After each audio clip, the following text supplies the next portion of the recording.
वही जगह है सर, यहीं पर बिल्कुल ट्रेन रुकी थी, इसी जगह पर जंजीर खींच के ट्रेन को रोक दिया गया था कि हिंदुस्तान की शान है अशफाक और बिस्मिल, हिंदुस्तान की शान है अशफाक और बिस्मिल, दो जिस्म हैं एक जान है अशफाक और बिस्मिल, उस कौम को बेड़ी कोई पहना नहीं सकता जिस कौम पे कुर्बान है अशफाक और बिस्मिल, जिसकी हर एक धुन में है मिल्लत की रागिनी, राष्ट्र मिल्लत जिसकी हर एक धुन में है मिल्लत की रागिनी, उस बांसुरी की तान है अशफाक और बिस्मिल। चंद्रशेखर आज़ाद के बारे में ये भी कहीं पढ़ रहा था मैं कि अशफाकुल्ला खान को जब फैज़ाबाद में फांसी दी गई, उनकी बॉडी ले जाई गई कहाँ? तो रास्ते में ट्रेन में आकर एक कहानी पढ़ी कि उन्होंने कहा कि ये सब बोलते हुए रोंगटे खड़े होते हैं, उन्होंने ये झगड़े और बखेड़े मेट कर आपस में मिल जाओ, ये झगड़े और बखेड़े मेट कर आपस में मिल जाओ, अबस तफरीक है तुम में ये हिंदू और मुसलमान की,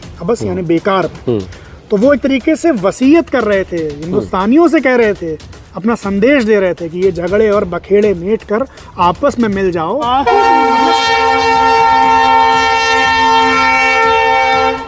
फिर ट्रेन गुजर रही है, ऐसे ही ट्रेन गुजरी थी 9 अगस्त 1925 को जी। मरते बिस्मिल रोशन लहरी अशफाक अत्याचार से, मरते रोशन बिस्मिल लहरी अशफाक अत्याचार से, पैदा होंगे सैकड़ों उनके रुधिर की धार से। तो अगर हम ये मानते हैं कि हम क्रांतिकारियों को मानते हैं, उनके आदर्शों को मानते हैं, उनको सलाम करते हैं, तो फिर हम ये भी तो माने कि भाई वो चाहते क्या। उन क्रांतिकारियों के नाम लिखें जिन्होंने इस कांड को अंजाम दिया था, इनमें उन 4 लोगों के भी नाम लिखें जो हंसते हंसते फांसी के फंदे पर चढ़ गए। हिमांशु, दोस्ती के सोचिए, बिस्मिल अशफाक क्या थे बिस्मिल के लिए? बिस्मिल कहते हैं असगर हरीम इश्क में हस्ती ही जुर्म है, असगर हरीम इश्क में हस्ती ही जुर्म है, रखना कभी ना पाओ यहाँ सर लिए हुए। यानी कि इश्क अगर आपको है तो अपनी हस्ती का जो एहसास है ये जुर्म है।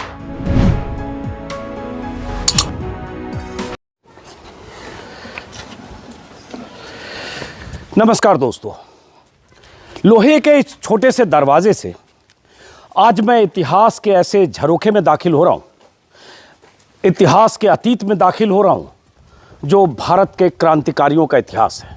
वो इतिहास जिसका जिक्र होते ही रोंगटे खड़े हो जाते हैं, वो इतिहास जिसे काकोरी कांड के नाम से जाना जाता है, और वो क्रांतिकारी जो हंसते गाते फांसी के फंदे पर झूल गए क्योंकि अंग्रेजों को सबक सिखाना चाहते थे, अंग्रेजी हुकूमत को हिलाना चाहते थे और दुनिया में संदेश देना चाहते थे कि भारत क्रांतिकारियों की वो ज़मीन है जो परवाह नहीं करती किसी हथियारबंद दस्ते से, किसी आक्रांता से, किसी गुलामी से।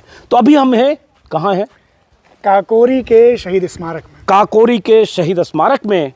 और अगर आपने इतिहास पढ़ा होगा, बचपन में भी इतिहास में थोड़ी भी दिलचस्पी होगी, क्लास 7, 6, 8 तक भी, तो आपने काकोरी का नाम ज़रूर सुना होगा। और काकोरी का सुना होगा तो काकोरी कांड का भी, बिस्मिल का भी, चंद्रशेखर आज़ाद का भी, अशफाकुल्ला खान का भी, और उन तमाम क्रांतिकारियों का जिन्होंने अंग्रेज़ी हुकूमत की चूलें हिला दी थी, अंग्रेज़ी सत्ता की ट्रेन को लूट लिया था, और इतिहास में ऐसे दर्ज हुए कि आज भी काकोरी का जिक्र करते हुए मेरे रोंगटे खड़े हो रहे हैं। हमारे साथ हैं हिमांशु वाजपेयी, मशहूर किस्सा गोई करते हैं, दास्तान गोई करते हैं। इनका वैसे अपना भी एक यूट्यूब चैनल है, हिमांशु वाजपेयी ऑफिशियल।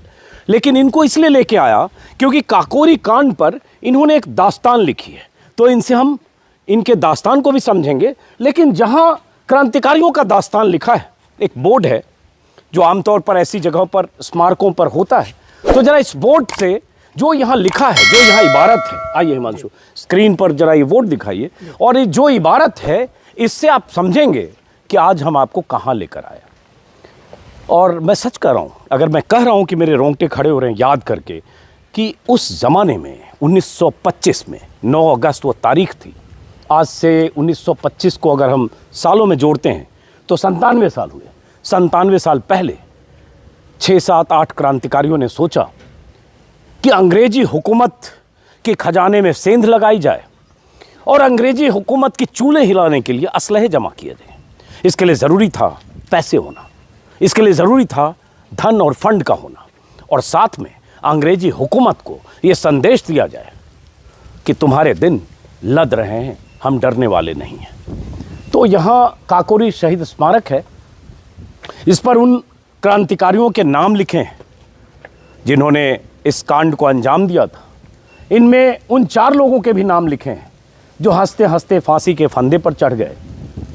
हिमांशु, आप ही बताइए जरा, जो लिखा है वो भी, और साथ में जरा, चूंकि आप किस्सा गो है, आपका अंदाज थोड़ा अलग होगा जी। तो ये जैसा कि बोर्ड में आप देख रहे हैं, एक समरी लिखी हुई है कि काकोरी एक्शन या काकोरी कांड जिसे कुछ लोग कहते हैं, वो क्या था और उसमें कैसे कैसे किन किन लोग, कौन कौन लोग शामिल थे और किस तरह से वो हुआ और किस तरह से सज़ा मिली लोगों को। तो 4 लोग, जैसा कि अजीज सर ने कहा, तो वे नाम यहाँ लिखे हुए हैं कि राम प्रसाद बिस्मिल, अशफाक उल्लाह खां, राजेंद्र नाथ लाहिड़ी और ठाकुर रोशन सिंह को फांसी की सज़ा हुई।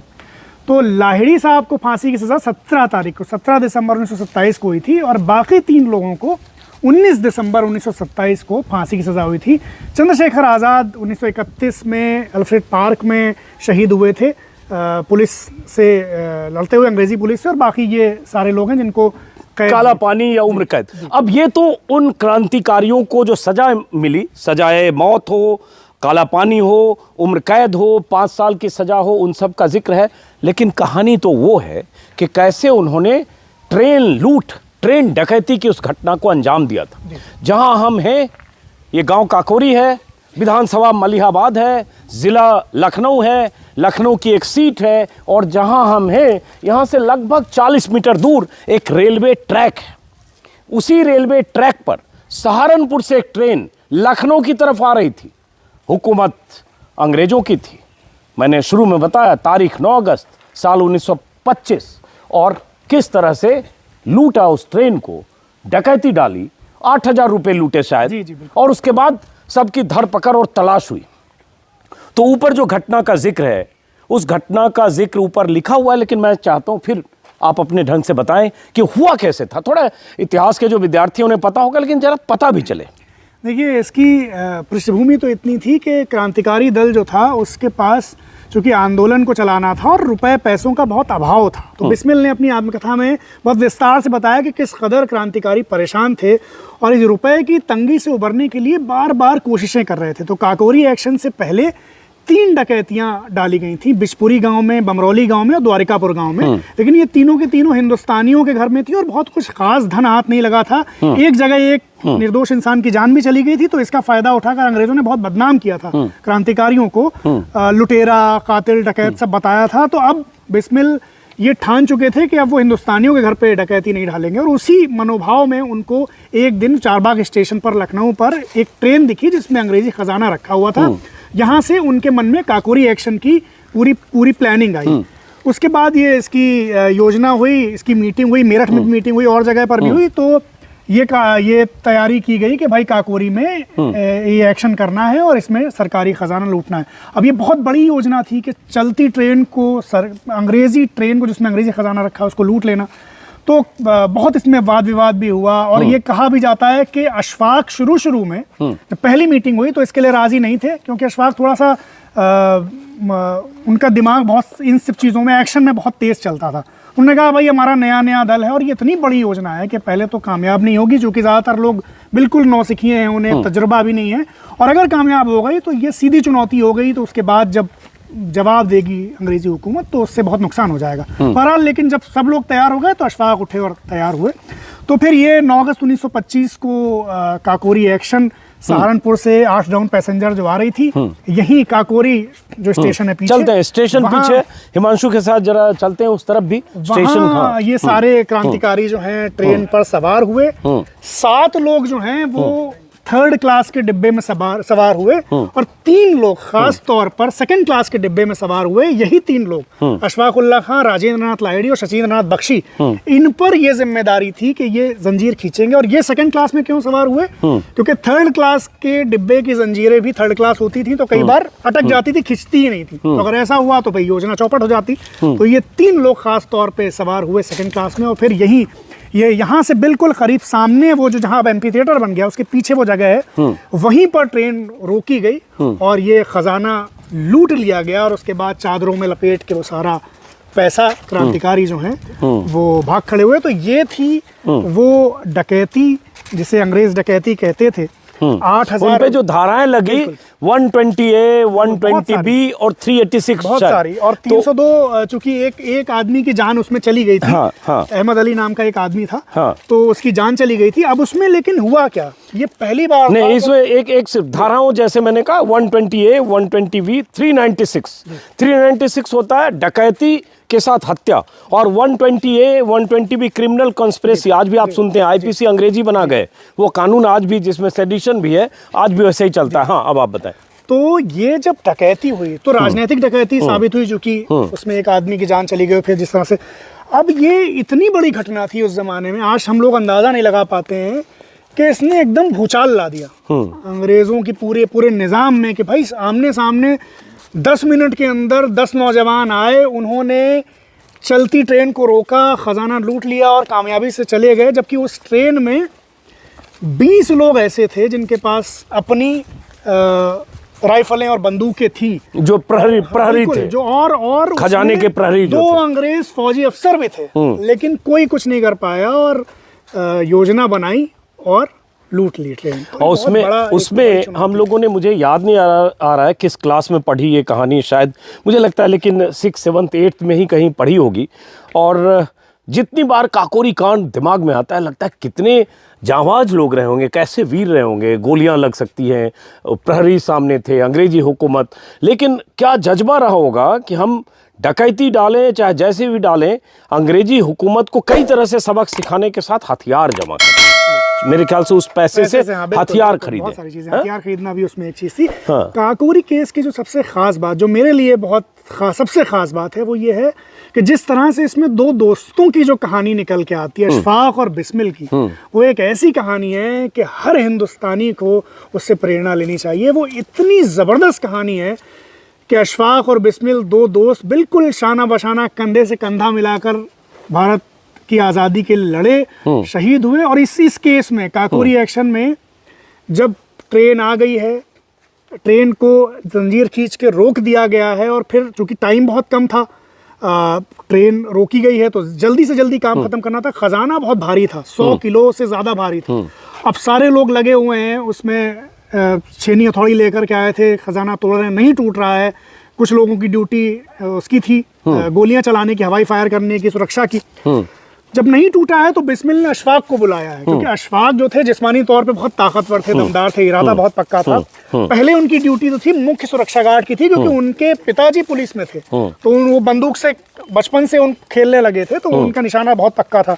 जब नहीं टूटा तो बिस्मिल ने अशफाक को बुलाया, तो मालूम था कि अशफाक आएंगे तो तोड़ ही देंगे। फिर अशफाक अकेले कुल्हाड़ी लेकर जुटे और तोड़ डाला खजाना। तो जब खजाना टूट गया तो बिस्मिल ने अशफाक को गले से लगाया और फिर खजाने का पैसा लेकर वो लोग चले गए। और उसके बाद जिस तरह से मुकदमा चला और जिस तरह से दोनों को जिस तरह से प्रताड़ित किया गया एक दूसरे के खिलाफ गवाही देने के लिए और सरकारी गवाह बनने के लिए, दोनों नहीं माने और आखिर में दोनों दोस्त जो हैं वो शहीद हुए हिंदुस्तान के लिए। और दोनों ने अपनी अपनी जेल डायरी लिखी, उसमें एक बहुत सुंदर संदेश, एक तरीके की वसीयत लिखी हिंदुस्तानियों के लिए। और दोनों ने ये लिखा कि हम काकोरी के मिटने वालों की अगर कोई आखिरी ख्वाहिश है तो वो है हिंदू मुस्लिम एकता। ये मेरे लिए ये जो दोस्ती की कहानी है, ये सबसे खूबसूरत कुछ कहानियों में से एक है, जो एक किस्सा गो के बतौर हमने आज तक सुनी या समझी या सुनाई है।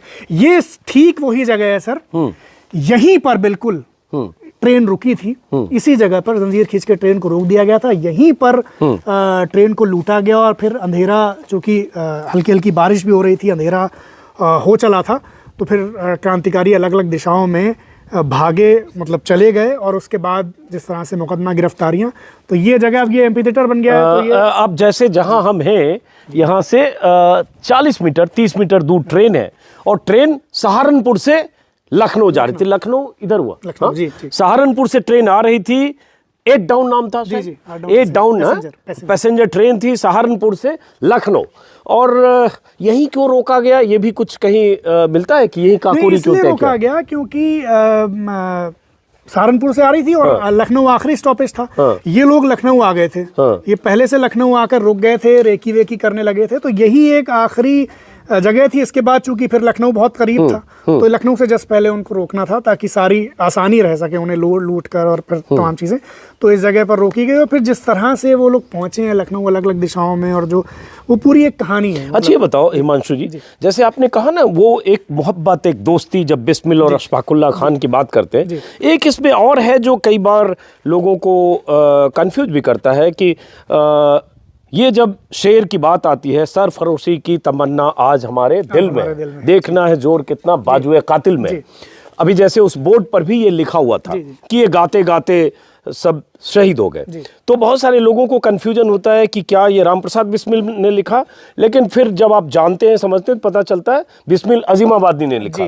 तो इस शेर से, सरफरोशी की तमन्ना से राम प्रसाद बिस्मिल का क्या रिश्ता है, वो जरा बताइए। राम प्रसाद बिस्मिल पहले शेर सुनाइए अपने अंदाज में। शेर ये है कि सरफरोशी की तमन्ना अब हमारे दिल में है, देखना है जोर कितना बाजुए कातिल में है, वक्त आने पर बता देंगे तुझे ऐ आसमां, हम अभी से क्या बताएं क्या हमारे दिल में है। बिस्मिल का रिश्ता ये है कि बिस्मिल को ये गज़ल बहुत पसंद थी। बिस्मिल अजीमाबादी ने तो इसे एक अलग कंटेक्स्ट में लिखा था, लेकिन जो क्रांतिकारियों का पूरा पस मंजर था, जो बैकग्राउंड था और जो कैफियत थी, उस पर ये शेर बिल्कुल फिट होता था। तो बिस्मिल को बहुत पसंद था, बिस्मिल इसे अक्सर पढ़ते थे। उन्होंने अपनी आत्मकथा में भी जो शेर कोट किए उनमें से एक शेर ये भी था, और इसके अलावा पेशियों पर आते जाते वो बहुत पढ़ा करते थे जेल में भी।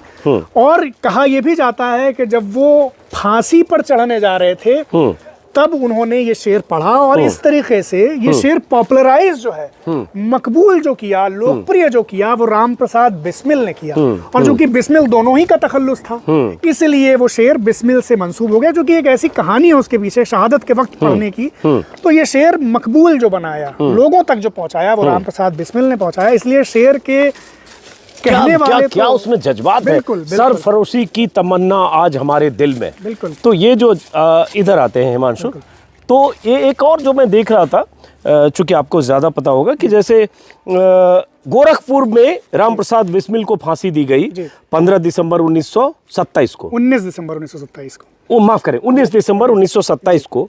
और अशफाकुल्लाह को शायद फैजाबाद में फांसी दी गई, चौथे जो शहीद थे। तो जैसे मैं देख रहा था कि बिस्मिल ने, अब ये आप बताएं कि बिस्मिल ने फांसी के तख्ते की तरफ जाते हुए, मतलब फांसी के फंदे के करीब पहुंचते हुए भारत माता की जयकार लगाई, लेकिन क्या उन्होंने ये शेर पढ़ा था जो मैं गूगल पर देख रहा था, मालिक तेरी रजा रहे और तू ही रहे, बाकी मैं न रहूं, न मैं रहूं न मेरी आरजू रहे। जी, ये असल में है क्या कि राम प्रसाद बिस्मिल ने जो अपनी आत्मकथा लिखी है, उन्होंने फांसी से 3 दिन पहले मुकम्मल की गोरखपुर जेल में।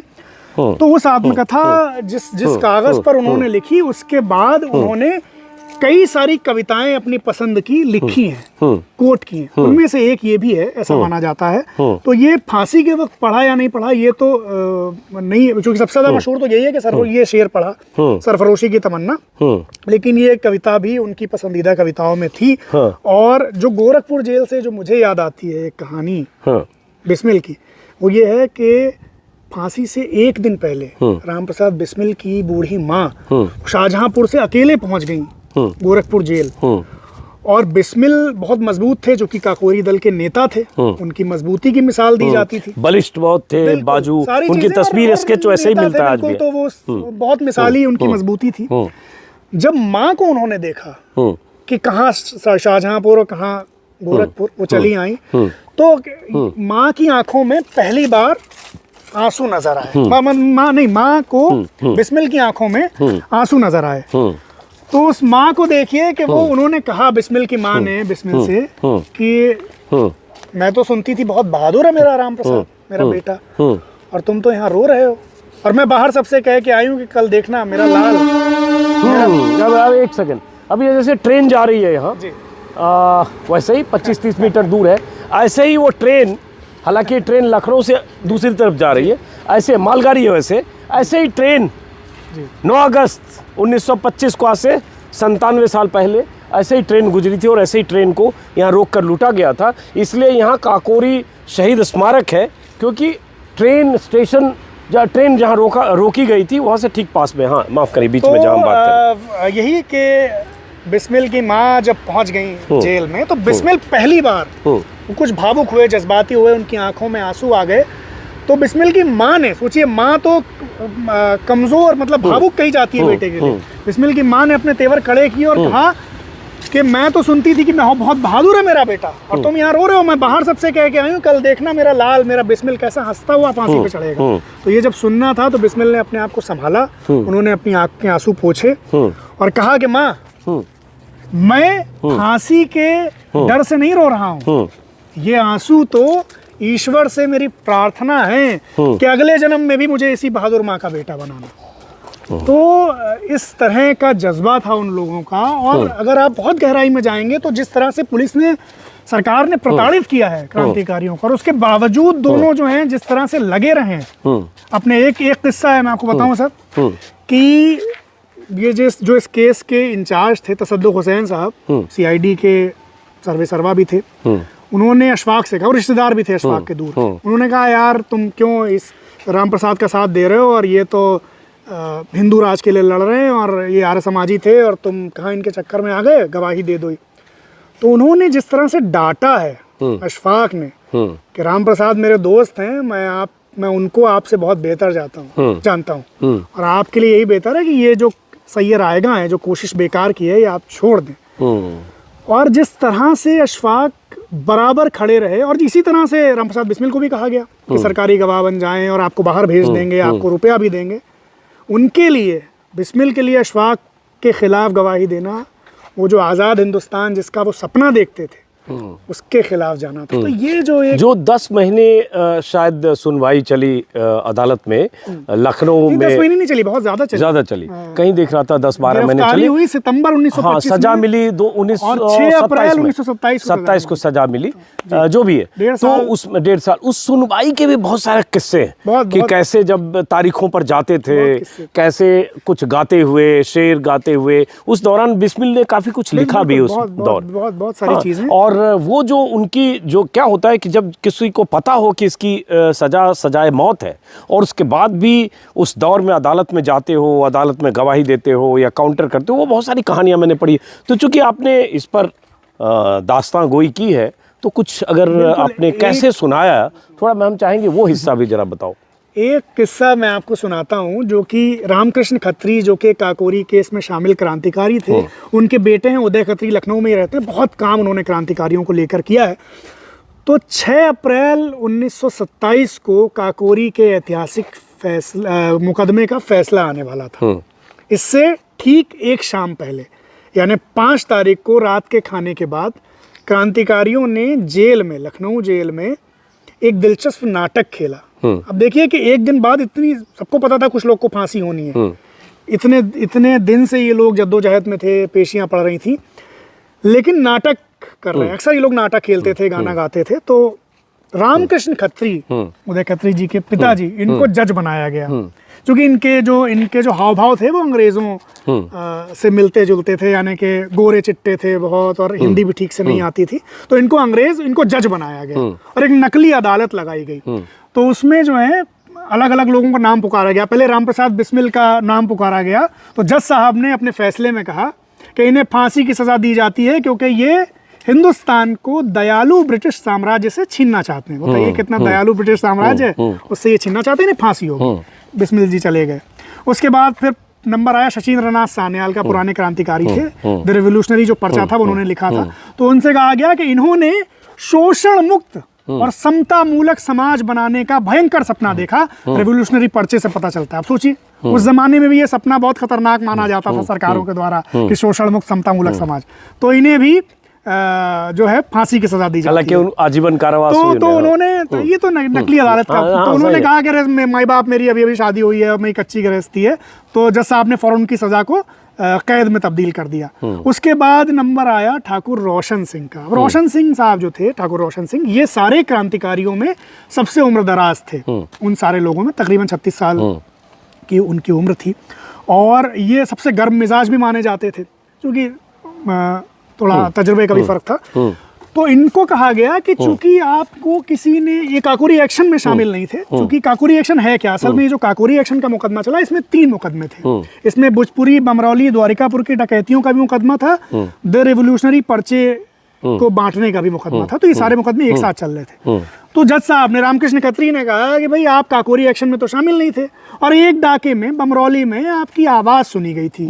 यूं आवाज़ किसी की भी हो सकती है, लेकिन चूंकि हम बड़े इंसाफ पसंद लोग हैं तो आप मुकदमा चलाए, पेशियां हुई हैं, तो सजा तो मिलेगी, तो आपको 5 साल सजा दी जाती है।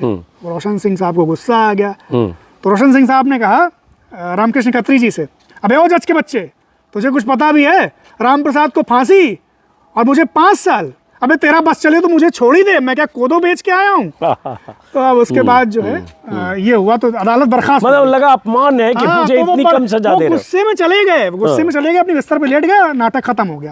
अगले दिन देखिए क्या होता है। अगले दिन रोशन सिंह साहब को अंग्रेजी आती थी कम, तो जब फांसी की सजा रोशन सिंह को सुना, उनको उम्मीद, सबको उम्मीद थी कि रोशन सिंह बरी कर दिए जाएंगे, क्योंकि मुकदमे में थे नहीं वो काकोरी में, और उनके खिलाफ सबूत भी नहीं थे। लेकिन उनको फांसी जब सुनाई गई तो जैसे उम्मीद ना हो जिसके लिए ना, तो जमीन, पैरों तले जमीन खिसक गई क्रांतिकारियों की, इनको फांसी कैसे। कई लोगों ने तो सुबह ये भी कहा था कि आज आप बरी हो जाएंगे। तो जब फांसी की सजा सुनाई गई तो किसी को यकीन नहीं हुआ। अच्छा, इनको समझ में नहीं आया तो उन्होंने पूछा क्या हुआ क्या हुआ, क्या, अब किसी की हिम्मत ना पड़े। लेकिन जब इन्हें ये पता चला रोशन सिंह साहब को कि राम प्रसाद बिस्मिल के साथ इन्हें भी फांसी हुई है, तो ये खुश हो गए। ये फौरन जो है रामकृष्ण खत्री को देख के बोले, क्यों, मतलब ललकार के तुमने हमें बरी कर दिया तो हमको भी फांसी हुई है। और फिर राम प्रसाद बिस्मिल से बोले, क्यों पंडित, अकेले ही सब मजा लूटना चाहते थे। तो ये जो जज्बा है क्रांतिकारियों का, सोचिए कि उस इंसान को जिसको जो उम्मीद थी कि वो बरी हो जाएगा, फांसी हो गई, फांसी का कोई ना तो डर था ना कोई अफसोस था। तो ये जो सोर्स ऑफ इंफॉर्मेशन है, जी, जी, समझने के लिए, चूंकि इतिहास के विद्यार्थी अगर किसी की दिलचस्पी हो, कहाँ से ये विस्तार से जानकारियां मिल सकती है? 2-3 किताबें बहुत अहम, 2 तो बिल्कुल प्राइमरी अकाउंट हैं। अशफाक उल्लाह खान ने भी अपनी जेल डायरी लिखी है, बनारसी दास चतुर्वेदी जी जो कि क्रांतिकारियों के साथी भी थे, हिंदी के बहुत बड़े लेखक थे, मनमथ गुप्ता ने भी कुछ उन्होंने भी लिखा है। लेकिन 2 चूंकि प्राइमरी सोर्सेज हैं, अशफाक और बिस्मिल के, बिस्मिल की आत्मकथा भी छपी है जो 3 दिन पहले मुकम्मल की, और अशफाक की जेल डायरी भी छपी है, दोनों आती है। राजकमल प्रकाशन ने इसको छापा है, अशफाक की जेल डायरी को, और बिस्मिल की आत्मकथा कई प्रकाशनों में छापी। 2 तो ये हो गई।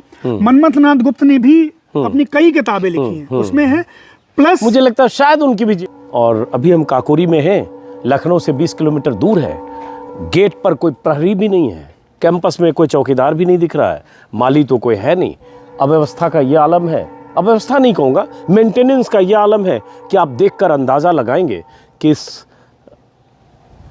शहीदों की इस ज़मीन पर, इस जगह पर जहाँ उनकी क्रांतिकारिता के सबूत हैं, सब कुछ दर्ज है, वहाँ कोई देखने वाला भी नहीं है, कोई सुनने वाला भी नहीं है, कोई ऐसी स्थिति नहीं है कि लोग आना चाहे। मैं यहाँ आकर सिर्फ कल्पना में डूब जा रहा हूँ कि 97 साल पहले यहाँ उन्होंने ट्रेन रोकी होगी, और कैसे लोग होंगे कि ट्रेन रोककर उन्होंने लूट ली अंग्रेज़ों की राशि या जो भी खजाना। तो ये कभी इस कोशिश नहीं की गई, या ये थिएटर और ये सब जो है ये कभी कभी चलता है, ये चुनाव की वजह से बंद है? नहीं, ये असल में 2 दिन है। 19 दिसंबर जिस दिन फांसी हुई थी शहीदों को, और 9 अगस्त जिस दिन काकोरी केस हुआ था, उस दिन यहाँ प्रोग्राम होता है। और तो रस्म अदायगी हो गया, एक तरीके से 2 दिन लोग आते भी है, बड़ा प्रोग्राम होता है। लेकिन बाकी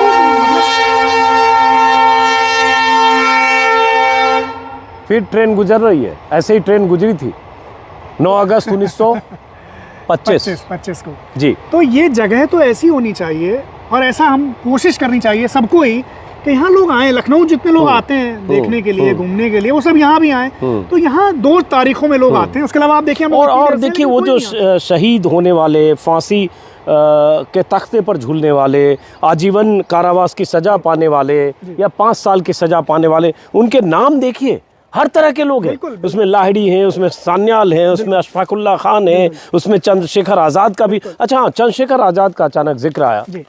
चंद्रशेखर आज़ाद की भूमिका इसमें इतना आपने पढ़ा है क्या? बिल्कुल। इसमें देखिए, चंद्रशेखर आज़ाद वो क्रांतिकारी हैं जो दोनों पीढ़ियों के क्रांतिकारी, यानी एक पीढ़ी वो जो राम प्रसाद बिस्मिल वाली पीढ़ी थी, और उसके बाद भगत सिंह की एक पीढ़ी है। ये पीढ़ी क्यों? क्योंकि 10 साल का फर्क था। बिल्कुल, उम्र का फर्क था। जी, उम्र का फर्क 10 साल का था। राम प्रसाद बिस्मिल 1897 में पैदा हुए, 11 जून को, और भगत सिंह जो है वो 1907 में हुए। तो चंद्रशेखर आजाद वो क्रांतिकारी हैं जिन्होंने इन दोनों के साथ काम किया। यानी चंद्रशेखर आजाद काकोरी एक्शन में भी शामिल थे। जो काकोरी की घटना हुई एक्शन की, उसमें चंद्रशेखर आजाद शामिल थे। और उसके बाद जब इन लोग को फांसी हो गई, चूंकि चंद्रशेखर आजाद को अंग्रेज पकड़ कभी नहीं पाए, वो फरार हो गए थे, तो जब दोबारा से क्रांतिकारी दल जो है वो संगठित हुआ और भगत सिंह वगैरह सब बिल्कुल पेश आए, तो उनके साथ भी चंद्रशेखर आजाद, चूंकि वो तो कमांडर इन चीफ ही थे उस समय, तो वो एक ऐसे क्रांतिकारी हैं जिन्होंने दोनों के साथ, यानी राम प्रसाद बिस्मिल के साथ भी काम किया। तब वो जूनियर थे, जो कि छोटे थे इन लोगों से, और उसके बाद भगत सिंह के साथ भी काम किया। तो जी, तो आज़ाद की भूमिका बिल्कुल जब यहाँ एक्शन हुआ, तो ये माना जाता है कि ट्रेन में थे। जिन लोगों ने गार्ड के डिब्बे से खजाने को पलक झपकते गिरा लिया है और फौरन ही खजाने को तोड़ने का काम शुरू हो गया, उसके पीछे एक भूमिका चंद्रशेखर आजाद की थी, क्योंकि वो बहुत उत्साही थे और बहुत तेजी से, क्विकसिल्वर उनका नाम भी था, बहुत तेजी से काम करते थे। और उसके बाद फिर वो फरार हो गए, और तमाम उन्होंने जो जिस तरह से वो पूरा जो दौर है वो काटा, और उसके बाद फिर दोबारा से चंद्रशेखर आजाद के बारे में ये भी कहीं पढ़ रहा था मैं कि अशफाकुल्ला खान को जब फैजाबाद में फांसी दी गई, उनकी बॉडी ले जाई गई कहाँ? तो वो रास्ते में ट्रेन में आकर एक कहानी पढ़ी कि उन्होंने कहा कि ये सब बोलते हुए रोंगटे खड़े होते हैं, उन्होंने मतलब चेहरा देखा और उनके घर वालों से मिले और अपना परिचय कुछ नहीं दिया। तो बाद में अशफाक के घर वालों ने ये अंदेशा जताया कि हमें ऐसा लगता है कि चंद्रशेखर आजाद थे, जो कि सिर्फ अपने उन सीनियर दोस्त का आखिरी देखने आए थे, दीदार के लिए वहाँ आए थे। तो ये है, ये कहानी पढ़ते हुए बहुत मतलब सुनते हुए, मैं तो हिमांशु किस्सा को हैं, कथाकार हैं, बहुत डूबे हुए हैं पूरी कहानी में, चूँकि इन्होंने रिसर्च भी किया है। हम लोगों ने तो वही 35-40 साल पहले किताबों में पढ़ी, और उसके बाद फिर साल भर में कहीं कोई ऐसे ही रस्म अदायगी जब होती है, काकोरी कांड के नाम पर, काकोरी एक्शन के नाम पर सरकारी कुछ हो या कुछ लेख छपते हैं, तो फिर याद आती है, अन्यथा ऐसी जगहों पर जाना कम हो पाता है। खैर, तो आज मेरे लिए बहुत ख़ास दिन है कि मैं इस जगह पर हूँ, और मैं अगस्त में भी जब आया था, आपको याद होगा हिमांशु, 1 अगस्त से मैंने चुनावी यात्रा शुरू की थी, तब भी हमने एक बार बात की थी कि 9 अगस्त को हम यहाँ आएंगे, क्योंकि 9 अगस्त को ही जो काकोरी एक्शन को अंजाम दिया गया था 1925 को, लेकिन वो उस वक्त हम लोग नहीं आ पाए। तो आज जब लखनऊ से मैं लखीमपुर खीरी जाने के लिए निकला, तभी मुझे एक दोस्त, मेरे मित्र ने भी सुझाव दिया कि आप काकोरी होते हुए जाइए, और तब मैंने हिमांशु को फ़ोन किया कि चलते हैं हम, जिसने यहाँ पर काकोरी पर इतना रिसर्च करके दास्तान गोई लिखी, उनसे मिलते। अब एक बार फिर यहाँ हम आ गए।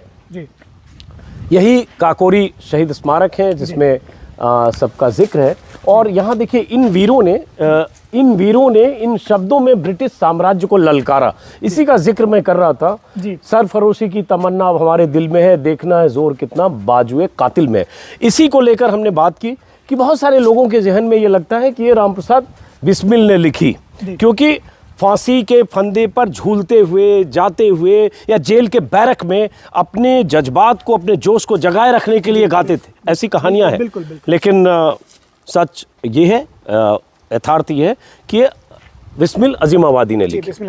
तो राम प्रसाद बिस्मिल ने भी बहुत कुछ लिखा है जेल डायरी में भी। कुछ ऐसी उल्लेखनीय चीज़ जो बताना चाहें आप?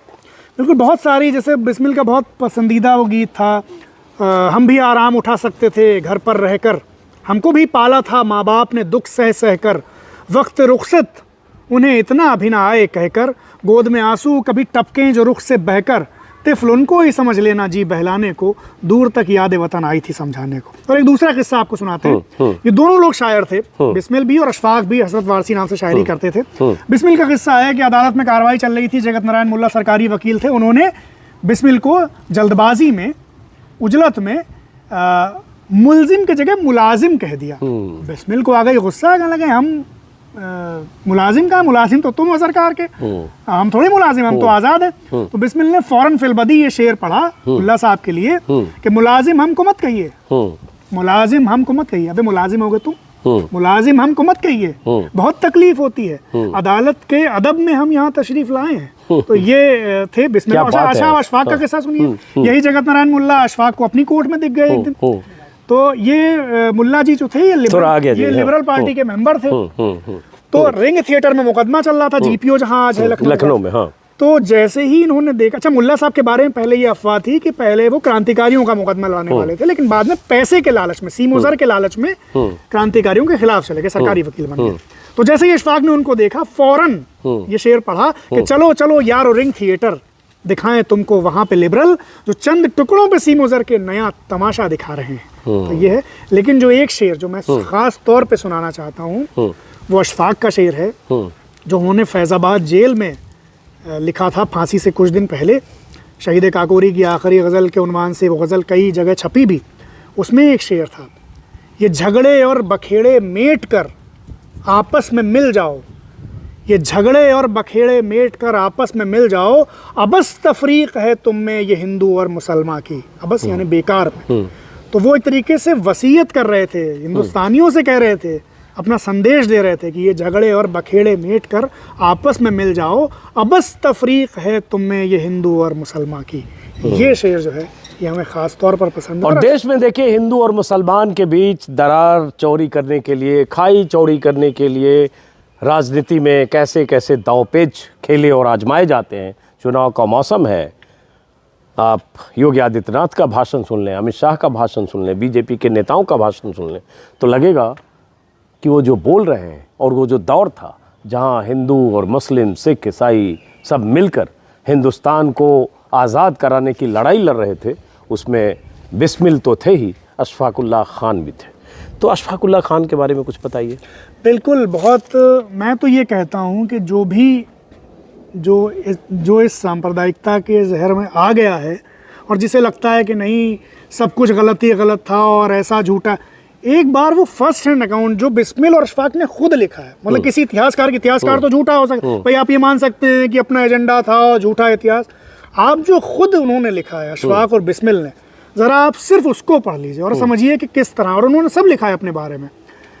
अशफाक का एक, मैं आपको बिस्मिल ने अपनी आत्मकथा में जो अशफाक के बारे में लिखा है जिस तरह से, वो मैं आपको सुना रहा हूँ वर्बेटिम, वो हिस्सा जो बिस्मिल ने अशफाक के बारे में लिखा। बिस्मिल लिखते हैं अपनी आत्मकथा में कि सबको हैरत थी कि एक आर्य समाजी और एक मुसलमान का मेल कैसा। हिंदू मुस्लिम दंगा होने पर तुम्हारे मोहल्ले के सब तुम्हें खुल्लम खुल्ला गाली बकते थे, पर तुम उनके विचारों से कभी सहमत ना हुए, आखिर तक हिंदू मुस्लिम एकता के हिमायती रहे। तुम मुझसे मिलने आर्य समाज मंदिर में आते जाते थे, अक्सर मैंने और तुमने एक ही थाली में भोजन किया, मुझ में और तुम में कोई फर्क, कोई भेद न था। मुझे याद है एक बार जब तुम्हें हृदय का कंपन हुआ, तब तुम बेहोश थे और तुम्हारे मुंह से बराबर राम, हाय राम के शब्द निकल रहे थे। पास खड़े भाइयों को हैरत थी कि मुसलमान होकर राम राम कहता है, कहते हैं कि अबे अल्लाह अल्लाह कहे, अल्लाह अल्लाह कहे, पर तुम्हारी राम नाम की रट थी। उसी वक्त कोई दोस्त वहां आए जो राम नाम के भेद को जानते थे, फौरन मुझे बुलवाया गया और मुझसे मिलने पर ही तुम्हें शांति हुई। और उसके बाद एक बहुत खूबसूरत शेर कोट लिखा किसने? राम प्रसाद बिस्मिल। और एक शेर कोट किया है दोस्ती के। सोचिए बिस्मिल, अशफाक क्या थे बिस्मिल के लिए। बिस्मिल कहते हैं, असगर हरीम इश्क में हस्ती ही जुर्म है, असगर हरीम इश्क में हस्ती ही जुर्म है, रखना कभी ना पाओ यहाँ सर लिए हुए। यानी कि इश्क अगर आपको है तो अपनी हस्ती का जो एहसास है ये जुर्म है, यानी दो लोगों की हस्ती एक हो जाती है, यानी हम और अशफाक एक ही हैं। तो इश्क के प्रेमाइस में, इश्क के परिसर में आप सर लिए हुए कदम नहीं रख सकते, यानी अपने आप को, अपने अस्तित्व को दूसरे के अस्तित्व में मिला देना पड़ता है, तब आप आशिक बनते हैं। तो अशफाक को इस तरह से याद किया है। और अशफाक ने कैसे याद किया है बिस्मिल को? अशफाक से बहुत सारे किस्से हैं। अशफाक का जो संदेश है वो मैं अशफाक की आत्मकथा से, जो जेल डायरी है उसमें से मैं आपको सुना रहा हूँ कि वो क्या चाहते थे।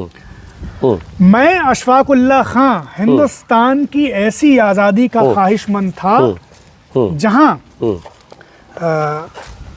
गरीब खुश और आराम से रहते। मैं खुदा मेरे बाद वो दिन जल्द लाए जब छतर मंजिल लखनऊ में चौधरी खलीकुज़्ज़मा, जगत नारायण मुल्ला और राजा साहब महमूदाबाद, उनके साथ धनिया चमार, अब्दुल्ला मिस्त्री लोको वर्कशॉप का बराबर से कुर्सी पर बैठकर चाय पीता नजर आए। आज मैं हिंदुस्तान के लिए हर बाहरी हुकूमत को ख़राब समझता हूँ, लेकिन इसके साथ ही हिंदुस्तान की अपनी ऐसी जमहूरी सल्तनत को भी जिसमें गरीबों का हक, कमज़ोरों का हक ना समझा जाए और बाहम तफरीक रखकर, भेदभाव रखकर हुकूमत के क़वानीन बनाए जाएं, ये अशफाक ने कहा है। और उसके बाद आखिरी हिस्से में कह रहे हैं अपनी जेल डायरी के कि मेरे भाइयों, मेरे हमवतनों, तुम्हारी ये आपस की जंग, ये खाना जंगी, ये दोनों में से किसी के लिए कारगर साबित ना होगी। ये नामुमकिन सी बात है कि सारे मुसलमान कभी हिंदू बना लिए जाएं या सारे हिंदू कभी मुसलमान बन जाएं। इसीलिए तुम लोग आपस के झगड़े मिटाकर नौकरशाही का मुकाबला करो, ये अशफाक कह रहे हैं। तो कुल मिलाकर यही मैं कहता हूँ कि जिनको इस पे डाउट है ना, कि जो कहते हैं ये जो सेकुलर का एजेंडा है और जो ये मेल मिलाप की गंगा जमुनी बातें हैं, ये ख़राब बातें हैं, ज़रा उन्हें सिर्फ वो अकाउंट पढ़ लेना चाहिए जो अशफाक ने खुद लिखा है और बिस्मिल ने खुद लिखा है। बिस्मिल ने यहाँ तक लिखा आखिरी हिस्से में आत्मकथा के कि हिंदू मुस्लिम एकता ही हमारी मददगार और हमारी आखिरी ख्वाहिश और हमारी आखिरी उम्मीद है, भले ही वो कितनी ही मुसीबतों से क्यों ना प्राप्त हो। वो ये कह रहे हैं। तो सुन लिया आपने, इससे आपको बहुत कुछ समझ में आएगा कि जैसे वो शेर है ना राहत इंदौरी का कि इस मुल्क की मिट्टी में, हाँ, सभी का खून है शामिल यहाँ की मिट्टी में, किसी के बाप का हिंदुस्तान थोड़ी है। तो इस मुल्क की मिट्टी में अशफाकुल्लाह खान का खून भी है, राम प्रसाद बिस्मिल की शहादत भी है और चंद्रशेखर आज़ाद की शहादत है और ऐसे तमाम क्रांतिकारियों की शहादत है जिन्होंने इस मुल्क को अंग्रेज़ों से आज़ाद कराने के लिए अपनी जान हथेली पर रखकर इस मिट्टी के लिए कुर्बान होना कबूल किया। बिस्मिल ने एक शेर कोट किया है अपनी आत्मकथा में, बहुत अहम है। मरते बिस्मिल रोशन लहरी अशफाक अत्याचार से, मरते रोशन बिस्मिल लहरी अशफाक अत्याचार से, पैदा होंगे सैकड़ों उनके रुधिर की धार से। तो अगर हम ये मानते हैं कि हम क्रांतिकारियों को मानते हैं, उनके आदर्शों को मानते हैं, उनको सलाम करते हैं, तो फिर हम ये भी तो माने कि भाई वो चाहते क्या थे, वो किस सपने, वो सिर्फ वो किसी जुनून में, किसी पागलपन में नहीं जाके उन्होंने ट्रेन लूटी और शहीद हो गए। एक विचार था ना, एक सपना था उनका हिंदुस्तान के एक मुकम्मल हिंदुस्तान का सपना जो था हिंदू मुस्लिम एकता उसकी बुनियाद में थी। तो आप सांप्रदायिकता की बात करके, आप ये विभेदकारी बात करके आप उनका सम्मान नहीं कर रहे हैं, आप तो उनका अपमान कर रहे हैं। और बिस्मिल बहुत खुश नहीं होते, अशफाक बहुत खुश नहीं होते इस बात से कि आप बड़ी जहरीली सांप्रदायिकता की बातें कर रहे हैं। बिस्मिल और अशफाक अपनी पूरी जिंदगी में उन सारे लोगों से बहुत नाराज रहे, बाकायदा मोर्चा लेते रहे, जो सांप्रदायिक बातें करते रहे। ये बात खुद उन्होंने अपनी आत्मकथा में लिखी है। आप देखिए, बहुत शुरुआती हिस्सा है उनकी जिंदगी, दोनों की जिंदगी का, कि शाहजहांपुर में जब हिंदू मुस्लिम दंगे हुए तो दोनों ने एक संयुक्त जुलूस निकाला था हिंदू मुस्लिम का, और शहर में, शाहजहांपुर में, अपना शहर जो बिस्मिल अशफाक का था, वहाँ अमन की बहाली के लिए बहुत कोशिशें की थी। और उसके बाद लगातार उनकी भिड़ंत ऐसे लोगों से होती रही जो उन्हें धर्म का नाम लेकर, यहाँ तक कि अशफाक से उनके घर में कुछ लोगों ने जब ये प्रेशर डाला, उन्होंने बिस्मिल से दूर रहो। कृपाशंकर हजेला एक वकील थे अशफाक के, जो कि नए वकील थे। अशफाक घर से चूंकि बाकी लोगों की अपेक्षा बहुत समृद्ध थे, तो उनसे कहा गया कि भाई तुम मुसलमान वकील क्यों नहीं चुन लेते हो, तुमने हजेला को क्यों चुना। अशफाक, ये हजेला साहब ने लिखा है खुद, ये भी उसी बनारसी दास चतुर्वेदी जी की जो किताब है उसमें परिशिष्ट में ये लेटर शामिल है, जो लेख है हजेला साहब का। अशफाक ने कहा कि नहीं भाई, ये कैसी बात है, ये तो बहुत घटिया बात है कि हिंदू लोग सिर्फ हिंदुओं पे भरोसा करें और मुसलमान सिर्फ मुसलमानों पे भरोसा करें। यही सोच हमारे मुल्क की सबसे बड़ी दुश्मन है। और वो आखिर तक हजेला साहब ही उनके वकील रहे। और आखिरी में हजेला साहब ने ये भी लिखा है कि जब फांसी हो गई तो हजेला साहब बहुत नम आँखों के साथ पहुँचे अशफाक के पास कि भाई आपने मुझ पर इतना भरोसा किया, मेरे लिए इतने झगड़े करे, मैं बचा नहीं पाया। तो अशफाक ने कहा भाई तुम क्यों रो रहे हो, मैं तो बिल्कुल, मुझे दुख नहीं है फांसी का, मुझे तो पता था कि जो राह मैंने चुनी है उसमें फांसी उसकी मंजिल हो सकती है। मुझे दुख सिर्फ एक बात, देखिए मजाक, हंसी मजाक क्या था, कहने लगे मुझे दुख सिर्फ एक बात का है कि पिछली बार जब मेरा वज़न लिया गया तो मुझसे वार्डन ने कहा कि अब इस जेल में सिर्फ एक कैदी है जिसका वज़न तुमसे ज़्यादा है, और बहुत ज़्यादा नहीं है, थोड़ा ही ज़्यादा है। तो मैंने उनसे हंस के कहा था कि इंशाअल्लाह अगली बार मैं उस रिकॉर्ड को भी तोड़ दूंगा। अब मुझे दुख ये है कि चूंकि फांसी सुना दी गई है तो आज से काल कोठरी में रहना पड़ेगा और खाना वाना बदल जाएगा, तो अब मैं उस रिकॉर्ड को नहीं तोड़ पाऊंगा। तो मुझे अफसोस सिर्फ इस बात का। तो ये थे अशफाक। तो आप कैसे दोनों के साथ हो? आप कहते हैं हम क्रांतिकारियों को मानते भी हैं और आप सांप्रदायिक।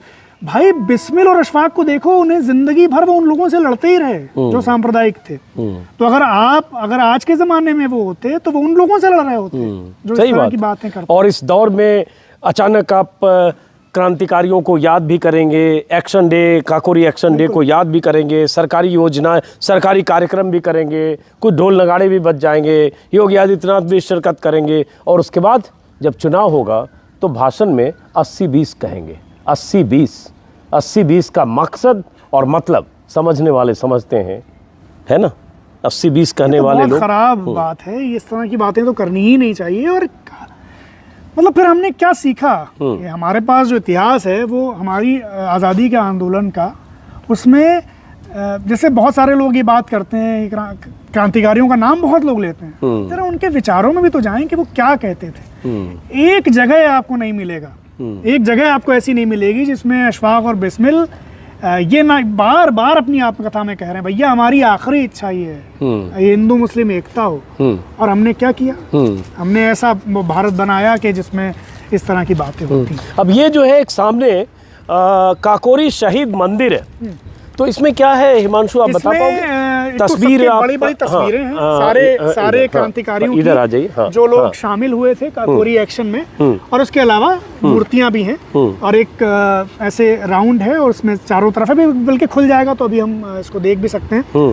तो बेसिकली यादगारें क्यों होती हैं? ये इसीलिए तो होती हैं कि हम उनको याद रखें कि वो किस मकसद से, किस विचार से, किस ख्याल से वो हुए। और इसीलिए हमें लगता है कि कहानी है, हम क्यों कहानी सुनाते हैं?